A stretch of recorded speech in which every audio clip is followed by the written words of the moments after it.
నమస్తే. శ్రీ మాత్రే నమః. శ్రీ గురుభ్యో నమః. మన ఖగోళ శాస్త్రంలో జ్యోతిష్యం ప్రకారము ఖగోళంలో ఎప్పుడు ప్రతినిత్యము ఈ గ్రహాలు సంచారం చేస్తూ ఉంటాయి. చంద్రుడు 2.5 రోజులకు ఒకసారి సంచారం చేస్తుంటాడు. సూర్యుడు ప్రతి నెలకు ఒక్కొక్కసారి ఒక్కొక్క రాశిలోకి తన సంచారాన్ని చేస్తుంటాడు. అయితే ఈ సంచారం చేయడం వల్ల రాశులకు శుభ ఫలితాలు, మిశ్రమ ఫలితాలు ఇలాగా ఇవ్వడం పరిపాటి. అయితే ఇప్పుడు మనం చెప్పుకునేది సూర్యుడు మేషరాశిలోకి ప్రవేశిస్తున్నాడు. అంటే మనకి గుర్తుందా మీకు, సూర్యుడు మకర రాశిలోకి ప్రవేశిస్తే దాన్ని మనం ఏమని చెప్పుకునే వాళ్ళము? మకర సంక్రాంతి అని చెప్పుకుంటాము, అంటే సంక్రాంతిగా చెప్పుకుంటాము. అప్పుడు జనవరి నెలలో మనకి మకర సంక్రాంతి ఎప్పుడు కూడా జనవరి 13 లేదా 14వ తారీఖున ఈ సంక్రమణం జరుగుతూ ఉంటుంది.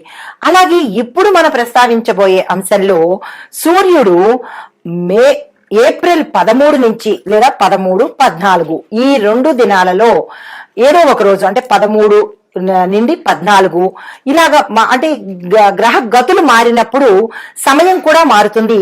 అయితే ఈసారి మనకి సూర్యుడు మేషరాశిలోకి ఏప్రిల్ 14వ తారీఖు 2025వ సంవత్సరంలో సంచారం చేయబోతున్నాడు.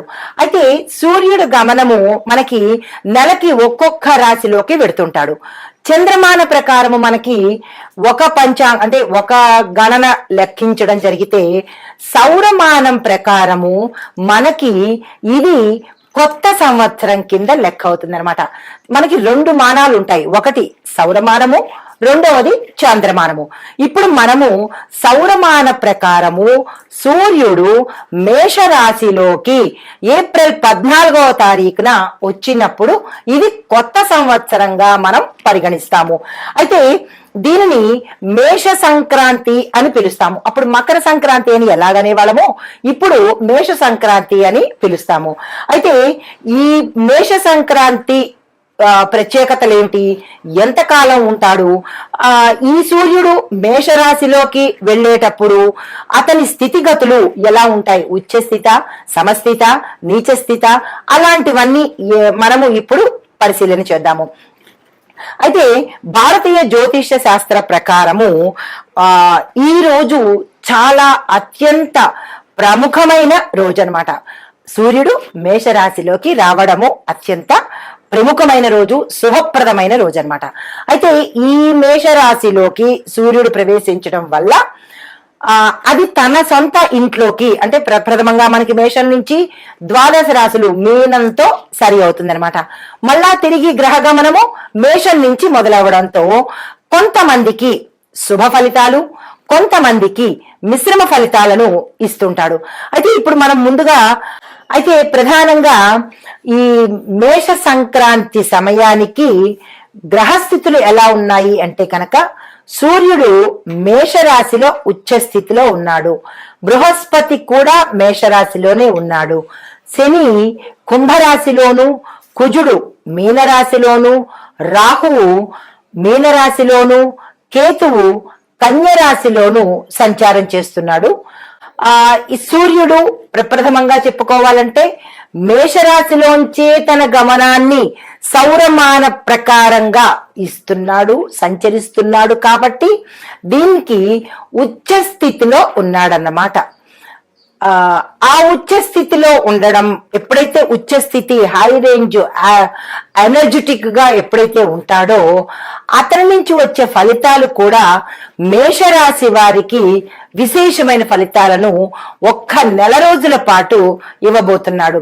అయితే ఈ ఫలితాలు ఎవరెవరికి ఎలా ఉండబోతున్నాయి అంటే అన్ని రంగాల్లో ఉన్న వాళ్ళకి, అంటే విద్యార్థుల దగ్గర నుంచి ఉద్యోగస్తులు, వ్యాపారస్తులు, వ్యవసాయదారులు, పారిశ్రామిక రంగం వాళ్ళు, రాజకీయ రంగం వాళ్ళు, చిత్ర పరిశ్రమ వాళ్ళు, తరువాత ఐటీ రంగం వాళ్ళు, స్త్రీలకు, ఇలా ప్రతి ఒక్కళ్ళకి విశేషమైన ఫలితాలను అందివ్వబోతున్నాడు. అయితే ఈ ఫలితాలలో ముందుగా మేషరాశి వాళ్ళకి ఎలా ఉండబోతోంది అంటే సూర్యుడు వీరికి ఉచ్చ స్థితిలో ఉండడం వల్ల వీరి యొక్క సత్తా బయటపడుతుంది. వీరి యొక్క శక్తి, ఉత్సాహము, నూతన ఆలోచనలు అద్భుతంగా ఉంటాయన్నమాట. వీరు ఏ పని చేసినా చక్కగా చేయగలుగుతారు, ఏ రంగంలో ఉన్న వాళ్ళైనా సరే. అయితే ఉద్యోగస్తులకు ప్రమోషన్స్ రావడము, ప్యాకేజీ పెరగడము, ట్రాన్స్ఫర్స్, వారనుకున్న పరిస్థితిలోకి ట్రాన్స్ఫర్స్ రావడము, ఇలాగా వాళ్ళకి విశేషమైన ధన లాభాలు, పదవుల లాభాలు, క్యాడర్స్ పెరగడాలు, ఇంకా ఒకటేమిటి ధనము, భూమి, వస్తువు, వాహనాలు, ఇలా ప్రతిదీ వాళ్ళకి ఉద్యోగస్తులకి లాభాలను ఇవ్వబోతున్నాడు. అయితే విద్యార్థులకు చూసినట్టయితే ఎలా ఉండబోతోంది అంటే కనుక, విద్యార్థులు ఏ రంగంలో అంటే వాళ్ళు ఏది కొత్త కోర్సుల్లో నేర్చుకోవాలన్నా, కాంపిటేటివ్ ఎగ్జామ్స్ రాయాలన్నా, విదేశాలు వెళ్ళాలన్నా, ఇలా ప్రతి ఒక్కళ్ళకి కూడా తన శైలిలో ఉచ్చ స్థితిలో అద్భుతమైన లాభాలను అందివ్వబోతున్నాడు. అయితే మరి వ్యాపారస్తులకు ఎలా ఉండబోతోంది అంటే, వ్యాపారస్తులకు కొత్త వ్యాపారాలు చేసుకోవాలన్నా, పెట్టుబడులు పెట్టుకోవాలన్నా, లేదా అంటే వాళ్ళ యొక్క సంస్థలను విస్తరించాలన్నా, ఇలాగా వ్యాపారస్తులకు, వర్తకులకు, పారిశ్రామికులకు, వాణిజ్య రంగంలో ఉన్న వాళ్ళకి, ఇలా ప్రతి ఒక్క ధనానికి సంబంధించినటువంటి ఎవరైతే ఏ పనులు చేస్తూ ఉంటారో, కాంట్రాక్టుదారులకు, రియల్ ఎస్టేట్ దారులకు, ధనానికి ముడిపడినటువంటి ప్రతి పనిలోనూ లాభాలను అందివ్వబోతున్నాడు ఒక్క నెల రోజుల పాటు. అయితే ఈ సమయాన్ని ప్రతి ఒక్కళ్ళు ఉపయోగించుకొని ఏదైనా మనం బాగుపడదాము, మంచి పనులు చేద్దాము, కొంత ధనపరంగా మనం ఇది చేసుకోబోదాము అని అనుకున్న వాళ్ళకి ఇది చక్కని సమయము. వృధా అయితే మాత్రం ఈ నెల రోజులు చేసుకోకండి. తర్వాత ఆరోగ్య స్థితి కనుక చూసినట్టయితే కొంత తలనొప్పులు రావడం కానీ, లేదా రక్తపోటు సమస్యలు అధికం అవ్వడం కానీ జరుగుతాయి. కొంత జాగ్రత్తలు తీసుకునే ప్రయత్నం చేసుకోండి. అది అందరికీ కాదు, కొంతమందికి మాత్రమే ఇలాంటి అనారోగ్య సూచనలు కనబడుతున్నాయి. అయితే ఎవరైనా భవిష్యత్తులో ప్రణాళికలు వేసుకోవాలన్నా, మేము ఈ పని చేయాలి, మేము ఈ పంటలు వేసుకోవాలి, వ్యవసాయదారులకైతే ఇంక చెప్పక్కర్లేదు, విశేషమైన పంటలు పండుతాయి. వాళ్ళ పంటలకి దిగుబడి పెరగడంతో పాటు ధనము కూడా రావడము, రేటు కూడా రావడము, వారు ఏ ప్రయత్నాలు చేస్తున్నారో ఆ ప్రయత్నాలకు సక్సెస్ అవ్వడము, విజయం అవ్వడము, ఇలాంటివన్నీ ఈ సమయంలో జరుగుతున్నాయి. ఈ రంగంలో అంటే ఈ మేషరాశిలో ఉండేవారు ఏ ఒక్కరూ కూడా వృధా చేసుకునే ప్రయత్నం చేసుకోకండి. 30 రోజులు 30 బంగారు నాణాల కింద లెక్క. దాన్ని సద్వినియోగం చేసుకునే ప్రయత్నం చేసుకోండి. అయితే ఎవరైతే వివాహం కోసం ప్రయత్నాలు చేస్తారో, సంతానం కోసం ప్రయత్నాలు చేస్తారో, స్త్రీలైతే ఆరోగ్యం కోసం కానీ, ప్రమోషన్స్ కోసం కానీ, ఇలాగా ప్రతి ఒక్కరూ ఈ సమయాన్ని మనం సద్వినియోగం చేసుకోవాలి. అయితే మరి అన్ని మంచి ఫలితాలు ఇస్తున్నాడు.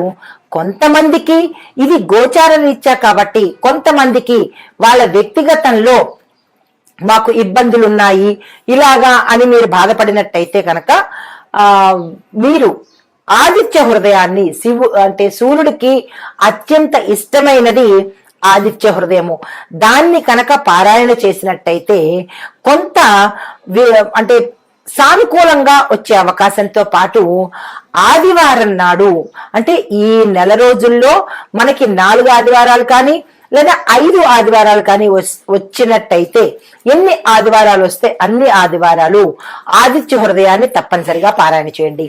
దీంతో పాటు ప్రతి ఆదివారము ఉపవాసం ఉండే ప్రయత్నం చేయండి. ఎవరైతే బాధలు పడుతున్నారో తప్పనిసరిగా ఉపవాసం పాటించండి. దానితో పాటుగా మాంసాహారము మద్యాన్ని ఈ ఆదివారం నాడు దూరంగా పెట్టండి. ఇలా చేసినట్టయితే కనుక మీ యొక్క జాతకంలో ఏదైనా దోషాలున్నా కానీ, ఇబ్బందులున్నా కానీ తొలగిపోయి సూర్యగ్రహం యొక్క అనుగ్రహం తప్పనిసరిగా కలుగుతుంది. అయితే తదుపరి రాశి చూసినట్టయితే వృషభ రాశి వారికి ఎలా ఉంది